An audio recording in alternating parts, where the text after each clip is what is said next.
I'm Chhaya Nene here for American Bazaar at the 2023 IFFLA opening night. We spoke to filmmakers who shared what they were most excited about tonight, as well as things that they'd like to share with us. Let's take a look. I've noticed music is a huge part of your life, but also Shakespeare. Was iambic pentameter and musicality, is that something that appears in a lot of your work? And if so, what is the importance to you in that vein? I became director, so I could employ myself as a music composer. So that was the need. And music runs in my blood. Even when I write a scene, it has musicality, it has rhythm.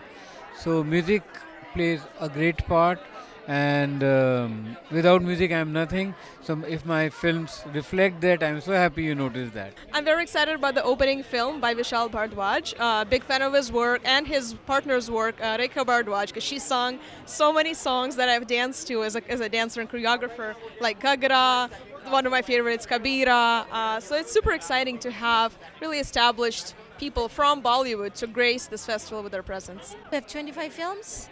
We have filmmakers of South Asian descent from many parts of the world, from New Zealand to the US to India to Bangladesh. So it's one of our most eclectic and most diverse programs. Getting to see like films that you worked on in a big theater, with sound and everything, it's very special. And I have only seen it on my laptop, and this is the first time that I will get to see it on a big screen, so I'm very excited about that. The very first thing I like to say is I love who I am as part of the South Asian community. I'm a hybrid. I'm half and half. My mom is a white lady from Connecticut, and my dad is a Muslim immigrant from Bangladesh.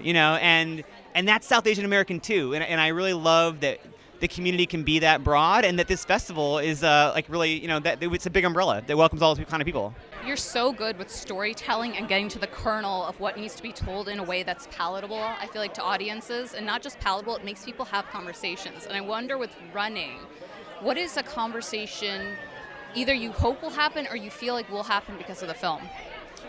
I think, part of running was Danny having conversations. He was having conversations with his mom that he hadn't had yet, with his own kid that he hadn't had yet. So I think part of it is just having tough conversations about identity, about intergenerational trauma, about where do I come from and who am I and what do these things that happen in my life mean. I think we lose time sometimes by not just being open and talking about it. And what we discovered even in the process of making that film is that it can lead to a lot of healing and beauty and redemption. What's one thing about yourself that people either don't ask you that you would like them to know, or a question you would like to be asked? Oh, wow. Okay. I actually would really like to talk about the psychological mindset behind a writer. Like, not many people ask me about the process of writing, but they want to know the mechanics of it.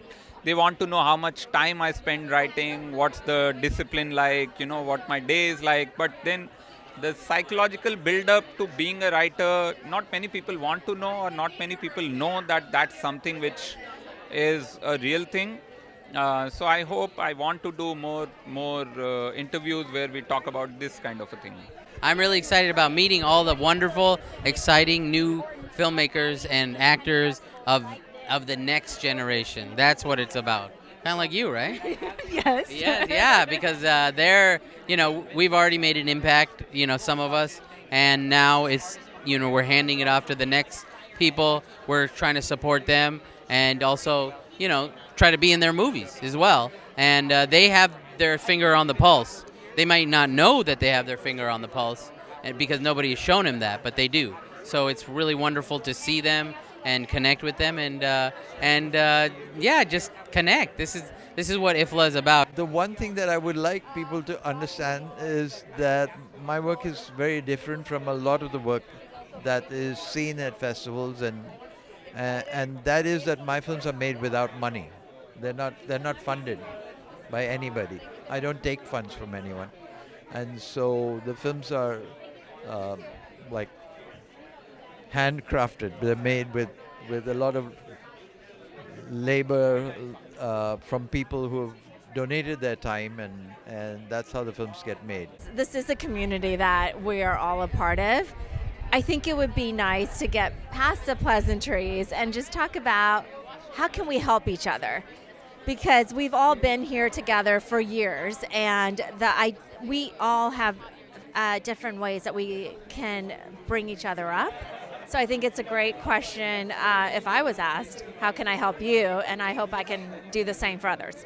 I wish people would ask brown actors when we audition for things a little bit more about our specific cultures. People aren't realizing, like, we're not monolithic. North India, South India, Pakistani, Bengali, Zoroastrian, Hindu, Sikh, Muslim, and I feel like people can ask more specific questions like that to get to the nuance, because I feel like white characters are able to be nuanced all the time. So I think, like, if I could play a role that I'm auditioning for that's not named Raj for the first time, that would be like awesome. You know what I mean? So things like that. And I think mine's actually weirdly along the same lines, and I think it's around the idea of empathy in our community. I think it's around the idea of seeing a person and wanting to know how they're feeling today. I think it's important and actually doesn't get asked enough. I feel like maybe I'm not asked that enough. So maybe people think the producers just hold it together all the time. I don't know, but I think sometimes we need to be asked how we're feeling too, because we feel what we feel really deeply about our projects. I think when people see the stuff I'm writing, making,